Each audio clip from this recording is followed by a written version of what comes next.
पलक शर्मा। आज की वीडियो में हम लोग डिस्कस करने वाले हैं mistakes to avoid while writing the exam. काफी दिनों से आप लोगों को मैं बहुत सारी शॉर्ट्स वीडियो दे रही हूँ प्रीवियस ईयर क्वेश्चंस की, 1 मार्क क्वेश्चन की। तो आप लोगों ने आई होप वो सारी वीडियोस देख ली हैं, आप लोगों ने चेकआउट कर लिया, आप लोगों को अच्छे समझ में आ गया होगा। आज के वीडियो में जिससे मैंने आप लोगों को पहले बहुत सारे टिप्स दिए हैं, किस लिए? एग्जाम की प्रिपरेशन को बूस्टअप करने के लिए। मतलब एग्जाम आने वाला है, आप लोग बीच में जो प्रिपरेशन का टाइम है उसमें आप क्या कर सकते हैं उसके लिए। बट आज जो मैं वीडियो में टिप्स देने वाली हूँ वो है कि mistakes to avoid while writing exam. जब आप उस एग्जामिनेशन हॉल में है तो उस 3 घंटे में आप लोगों को कौन कौन सी मिस्टेक्स हैं जो अवॉइड करनी है वो मैं आप लोगों को बताने वाली हूँ, जिससे आप लोगों का एग्जाम बहुत ही अच्छे जाने वाला है। सो अब बात करते हैं हम लोग। फर्स्ट है आपके पास में failing to plan your time. होता क्या है एग्जामिनेशन में, हम लोग अपने टाइम को प्लान नहीं करते। जो आपका टोटल 3 घंटे का ड्यूरेशन है उसको आप लोग को प्लान करके रखना है।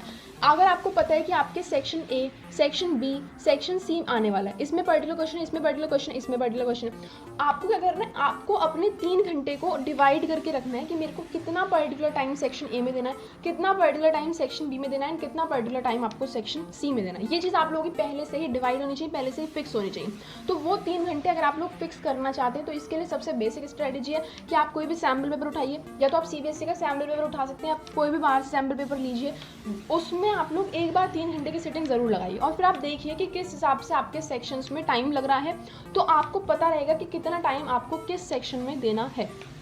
अब अगर मैं यहाँ पर बात करूँ कि अगर आप लोगों को पता रहेगा कि सेक्शन ए में मेरे को कितना टाइम देना है, तो 2 चीज़ें होती हैं। कभी कभार ना हमें एग्जामिनेशन में लगने लग जाता है कि हमारा बहुत ज़्यादा टाइम वेस्ट हो गया है, अब बहुत ही कम टाइम रह गया है, तो हम बहुत जल्दी जल्दी लिख रहे होते हैं। बहुत जल्दी लिखने से क्या होता है, हमारा लास्ट का टाइम बच जाता है कभी कभार। बट हैंड राइटिंग हमारी इतनी गंदी आई होती है कि एग्जामिनर को समझ में नहीं आ रही होती है, तो उस चीज़ से हमें बचना है। दूसरी चीज़ रहती है, हमें लगता है कि टाइम अभी बहुत है, आराम से कर लेंगे, तो वो चीज़ से भी आपको बचना है। दोनों चीज़ों से बचने के लिए सबसे मोस्ट इंपॉर्टेंट टिप है वो है failing to plan your time.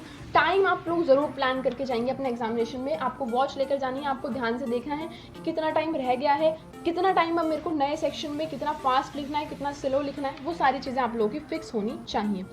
Second आपका आता है over exceeding the answer. Over exceeding the answer का मतलब क्या है कि कभी कभार हम लोग एक क्वेश्चन हमें इतने अच्छे से आ जाता है कि हम लोग भावनाओं में बह जाते हैं सीधे और इतना ज़्यादा उस क्वेश्चन के बारे में लिखते हैं। कभी कभार जैसे 1 मार्क का क्वेश्चन होगा, वो बहुत ईजी हो गया, तो हम क्या करेंगे, हम उसमें लिखते चले जा रहे 2 पेज भर दिए 1 मार्क के क्वेश्चन में। तो वो चीज़ आप लोगों को नहीं करनी है। एक बार मैंने खुद के अपने एग्जाम में 2 मार्क्स के क्वेश्चन में 2 पेज भरे लिटरली, तो वो चीज़ नहीं करनी थी। उससे क्या हुआ, कॉपी भी भरी फालतू के एक्स्ट्रा और साथ में टाइम वेस्ट हुआ, सो अलग। तो आप लोगों को क्या करना है, ओवर एक्सीड नहीं करना किसी भी आंसर को। आपको अपने आंसर में जितने मार्क्स का आंसर आया है उस हिसाब से लिखना है। अगर ज़्यादा मार्क्स का आंसर ज़्यादा लिखेंगे, कम मार्क्स का आंसर तो हम लोग कम लिखने वाले हैं। तो कोई भी आंसर आप लोग ओवर एक्सीड नहीं करेंगे। अगर आप लोगों को आता है तो उसमें ज़्यादा नहीं आपको भावनाओं में बहना, जितना आता है आप लोगों को, जितना पूछा गया है उतना आपको बेसिकली लिखना है। Not reading the question paper properly, ये टिप तो हद से ज़्यादा इंपॉर्टेंट है। हम लोग कभी कभार क्या करते हैं कि अगर हमारे पास में क्वेश्चन पेपर आया तो हम क्या करेंगे, हमने देख लिया कि फर्स्ट सेकंड थर्ड पेज है। कभी कभार क्वेश्चन में एक ही क्वेश्चन, सिर्फ एक ही क्वेश्चन क्या करते हैं, लास्ट के पेपर पे लिखा होता है, तो वो चीज़ हमारा रह जाता है। कभी कभार मतलब जनरली तो लास्ट के क्वेश्चन ज़्यादा नंबर के होते हैं, तो कुछ बच्चों का रह जाता है लॉन्ग क्वेश्चन। जैसे यहाँ से आया तो यहाँ पर चल रहा था, फिर सिर्फ एक क्वेश्चन आपका पीछे दिया हुआ था, आपने ध्यान से नहीं पढ़ा था तो आपने उसको छोड़ दिया। फिर जब आप बाद में उसे डिस्कस करते हैं अपने दोस्तों के साथ में, बाद में आप लोगों को पता चलता है हो, तो आपको ये चीज़ नहीं करनी है। तो आपको क्या करना है, अपना जैसे आपको क्वेश्चन पेपर मिलेगा वो आपको रीड करना है। सेकेंड चीज़ क्या रहती है, कभी कभार आपसे जैसे क्वेश्चन में बोल दिया what is this and write some of its example. आपने क्या पढ़ा, आपने सिर्फ पढ़ा व्हाट इज दिस, आपने लिख दिया, काम खत्म। फिर आप आगे बढ़ते, आपको बाद में पता चला कि इसमें तो एग्जाम्पल भी लिखने थे, तो इनको क्या बोलते हैं, ये होती हैं आपकी सिली मिस्टेक्स। इसमें आपके 1 और 2 मार्क्स ना कभी कभार कट जाते हैं, तो ये चीज़ आप लोगों को अवॉइड करनी है। जब आपको बोर्ड के एग्जामिनेशन में जनरली 15 मिनट मिलते हैं, तो आपको बोर्ड के एग्जामिनेशन में जो 15 मिनट मिले हैं उनमें आपको बहुत ही फोकसली अपना सारे क्वेश्चन पेपर को रीड कर लेना है, एक बार स्कैन कर लेना है कितने टोटल नंबर ऑफ क्वेश्चन पूछे गए हैं, क्या क्या क्वेश्चन में क्या क्या पार्ट्स आए हैं, किस किस क्वेश्चन में को किस किस का आंसर लिखना है, वो सारी चीज़ें आप लोगों को फिक्स कर लेनी है अपना शुरू के 15 मिनट में। अगर कोई एग्जाम इस तरीके का है कि आपको नहीं मिल रहे हैं टाइम आपको, तो फिर आपको खुद ही अपना 2-3 मिनट का जो टाइम है वो क्वेश्चन पेपर को ढंग से रीड करने के लिए देना पड़ेगा। यही छोटी छोटी टिप्स हैं जो आप लोगों के 100 मार्क्स तक आप लोग पहुंचाती है। कभी कभार 98, 99 से 100 तक का जो सफर है वो आपको ये छोटी छोटी चीज़ों से मिलता है। तो इसीलिए मैं आप लोगों को, मैं चाहती हूँ कि आप लोग मतलब सारे के सारे स्टूडेंट जो है 100 मार्क्स स्कोर करें, अपना मैक्सिमम से बेस्ट दें। तो आप लोगों में हर चीज़ की टिप्स एंड ट्रिक्स दे रही हूँ यहाँ पर। बात क्या आती है वो है stuck on a single question. कभी कभार क्या होता है एग्जामिनेशन में हमें कुछ हार्ड क्वेश्चन मिल जाते हैं, हम वहाँ पर हो जाते हैं ईगोइस्टिक। वहाँ पर हमें क्या लगता है कि जो हार्ड क्वेश्चन है हम इससे कर देंगे तो एग्जामिनर इंप्रेस हो जाएगा। ऐसा कुछ भी नहीं होता है। आपको क्या करना है, जो भी आपके हार्ड क्वेश्चन है, अगर आपको नहीं आ रहा कोई क्वेश्चन या कोई क्वेश्चन पेपर में हार्ड आ गया है तो आप लोगों को उसके लिए स्पेस लीव करके आगे जो भी इजी क्वेश्चन आप लोगों को आते हैं उनको करना है। जो भी आपका क्वेश्चन हार्ड लगता है तो उसे प्लीज़ छोड़ दीजिए। वहाँ पर आपको अपनी ईगो को बिल्कुल बीच में नहीं लाना है कि आप उसे ही क्वेश्चन को करेंगे, ये चीज़ हम लोग नहीं करने वाले। वहाँ पर हम क्या करेंगे, जो जो हमें आता है, जहाँ जहाँ भी चीज़ें हमें इजी लगती है वहाँ से सबसे पहले हम अपने मार्क्स को स्कोर कर लेंगे। फिर हम आगे जो हमारे पास में अगर टाइम बचेगा तो हम उस हार्ड क्वेश्चन पर आएंगे और अपने एक्स्ट्रा मार्क्स को लेंगे। तो आपको किसी भी एक सिंगल क्वेश्चन पे जहाँ पर आपको लगता है हार्ड है तो वहाँ पर आपको स्टक नहीं होना है। आगे आपको जैसे मैंने बताया not reading the question properly, मैंने आपको पहले ही बता दिया मिसिंग पार्ट वाला टॉपिक कि आपको क्या क्वेश्चन के अंदर जो पार्ट्स गिवन है आप लोगों को उसको मिस नहीं करना है। कभी कभार एक और चीज़ यहाँ पर रहती है कि क्वेश्चन में लिखा है दिस और दिस, हम लोग उस और को मिस करते हैं एंड दोनों पार्ट कर देते हैं। आप लोग अगर ऐसा करते हैं तो उससे आपका टाइम वेस्ट होता है। कभी कभार क्वेश्चन में लिखा होता है attempt any 5 part, attempt any 3 parts, तो उसमें हम क्या करते हैं, हम उस फर्स्ट लाइन को ढंग से पढ़ नहीं पाते, ढंग से पढ़ते नहीं है। उससे क्या होता है, आप पांचों पार्ट जो है कर दिया। अगर आपके पास में 5 क्वेश्चन आपसे बोला अटेम्प्ट एनी 3 पार्ट, आप क्या करोगे, आपने ढंग से पढ़ी नहीं ऊपर की फर्स्ट लाइन, तो आप उन पांचों को कर दोगे। अगर आप उन पांचों को कर दोगे, आप पहली फर्स्ट लाइन को मतलब भूल जाओगे, पांचों को करोगे तो उससे आपका टाइम भी बहुत ज़्यादा वेस्ट होगा। और एग्जामिनर ऐसा नहीं होता कि आपने अगर पांचों करे तो आपको खुद वो चुन लेंगे कौन से 3 के आपको मार्क्स देने, वो लास्ट के 2 को कैंसिल आउट कर देते हैं, ऊपर के 3 के आपके मार्क्स रह जाते हैं। तो ऐसी चीज़ों को आपको अवॉइड करना। आप लोगों को ध्यान से पढ़ लेना है। क्वेश्चन में अगर आपसे बोला अटेम्प्ट एनी 3 पार्ट, तो आप लोगों को वो पार्ट अपने आप चुन लेना है कौन कौन से आपको अच्छे से आते हैं और आप उसमें स्कोर कर पाएंगे। अगर आप पांचों करेंगे, लास्ट के 2 आपके कट जाएंगे, ऊपर के 3 बचेंगे, और तो इससे आप लोग मुझे अपना जो बेस्ट है वो नहीं दे पाएंगे। आगे मैं बात करूँ तो वो है आपका leaving easy question till last. कभी कभार हम इतने ओवर कॉन्फिडेंस रहते हैं कि मतलब ये केस तो बहुत ही कम देखने को मिलता है, कभी कभार होता है। तो हम क्या करते हैं, हमारे पास में अगर ज़्यादा क्वेश्चन आते हैं, हमें पता चल गया कि ये वाले क्वेश्चन हमें आते हैं, ये 2-3 क्वेश्चन है जो मेरे को नहीं आते, तो मैं ऐसा करती हूँ पहले मैं इन 2-3 क्वेश्चन को उठाती हूँ, इनका सॉल्यूशन निकाल लेती हूँ, बाद में हम लोग इजी को तो कर ही लेंगे। ये चीज़ नहीं करनी। आपको क्या करना है, अगर आपको पहले के क्वेश्चंस आते हैं, लास्ट के हार्ड नहीं आते हैं, तो आपको पहले उन इजी को उठाना है, उनको करना है, फिर हार्ड को हम लोग देखेंगे जब हमारे पास में टाइम बचेगा। तो इजी क्वेश्चंस को लास्ट तक नहीं छोड़ना, इजी क्वेश्चन को सबसे पहले करना है, अपने मार्क्स को ज़्यादा हमें इंक्रीज करने।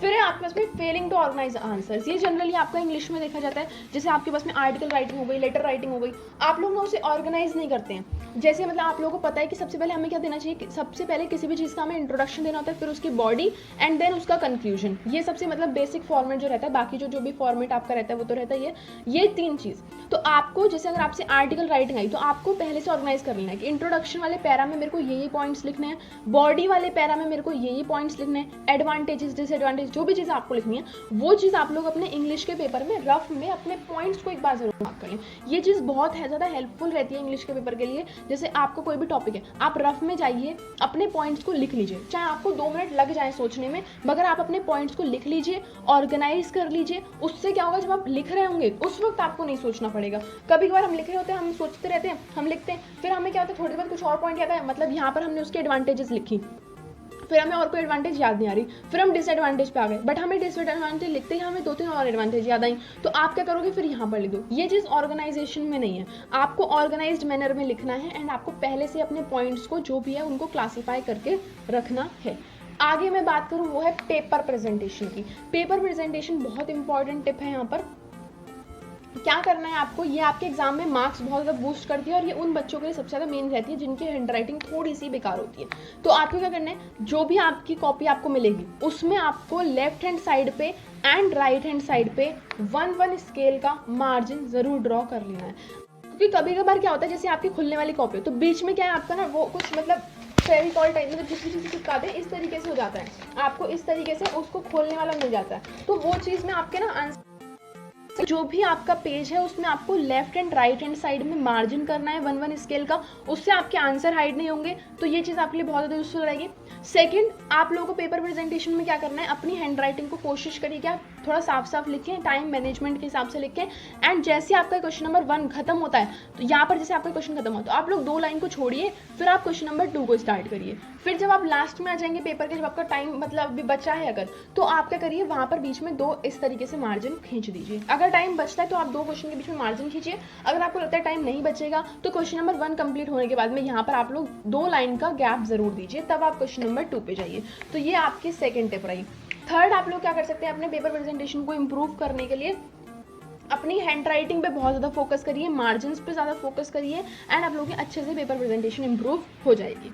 आगे मैं बात करूँ तो आप लोग सीक्वेंस जरूर मेंटेन करिएगा। सीक्वेंस में आप लोगों को पेपर का पता होना चाहिए। क्वेश्चन नंबर 1 2 3 हम लोग इस तरीके से कर रहे हैं। आप ज़्यादातर क्या कर सकते हैं कि अगर आपका ये सेक्शन नंबर ए है, ये सेक्शन नंबर बी है, आपसे सेक्शन नंबर ए में अगर टोटल 10 क्वेश्चन आए और आपको इनके कोई भी 8 आते हैं बीच में, समझिए आपको 4th नहीं आता, तो अब आपको क्या करना है, उस 4th को आप लोग ऐसा नहीं करेंगे सेक्शन बी में कहीं भी कर देंगे, ऐसा नहीं, आपको सेक्शन ए के अंदर ही करना है। सेक्शन ए के अंदर बेशक आप लोग थोड़ा सा ऊपर नीचे कर लीजिए, वैसे तो कोशिश करिए आप पूरा सीक्वेंस मेंटेन कर रहे हो, आप पेज छोड़ दीजिए, है ना, आप कोशिश करिए पूरा सीक्वेंस मेंटेन करें। बट ऐसा ना करिएगा कि आप लोग सेक्शन ए का कोई क्वेश्चन सेक्शन बी में कर रहे हैं, सेक्शन बी का कोई क्वेश्चन आप लोग सेक्शन नंबर सी में कर रहे हैं। ये चीज़ आप लोगों को अवॉइड करनी है। तो आई होप ये चीज़ आप लोग आगे अवॉइड करेंगे।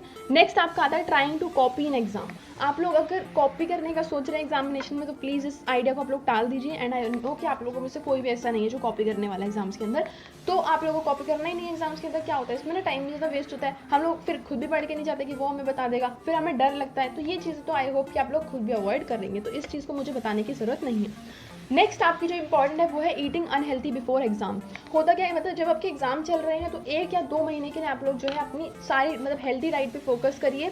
जो भी आपके बाहर की चीज़ें हैं, जंक फूड्स वगैरह हैं, उनको अवॉइड करिए, क्योंकि इससे आपको इलनेस होने के चांसेस बढ़ सकते हैं। तो जो चीज़ आपके लिए बिल्कुल भी ठीक नहीं रहेगी। सुबह जब आपका एग्जाम के 3 आवर का टाइम है तो आप लोग कुछ न्यू ज़्यादा मतलब ट्राई मत करिए। अगर आप रोज़ाना में सिर्फ और सिर्फ मिल्क पीते हैं या ब्रेड खाते हैं, मतलब ये 2 चीज़ अगर आप करते हैं, रोज़ाना मिल्क एंड ब्रेड आप लोग लेते हैं, बट पेपर से पहले आप क्या सोचते हैं कि मैं आज पराठा भी खा के जाऊँगी, तो वो चीज़ गलत है ना। मतलब जो चीज़ आप रोज़ाना करते आ रहे हैं वो चीज़ आप रेगुलर करिए। पेपर से 1 दिन पहले आप लोग कुछ नए चीज़ों को ट्राई करने का नहीं सोचिए, एंड कुछ भी अनहेल्थी आप लोग पेपर से पहले खा करके नहीं जाइए। आप लोगों को चैनल को सब्सक्राइब कर लेना है, क्योंकि गाइस हम जल्दी से 2K सब्सक्राइबर्स पर पहुंचने वाले हैं। Thank you so much for so much of love and support, so much of lovely comments. Thank you so much for everything guys. Till then thank you so much for watching the lecture till then, and till then take care, bye bye. I will meet you in the next video, bye bye.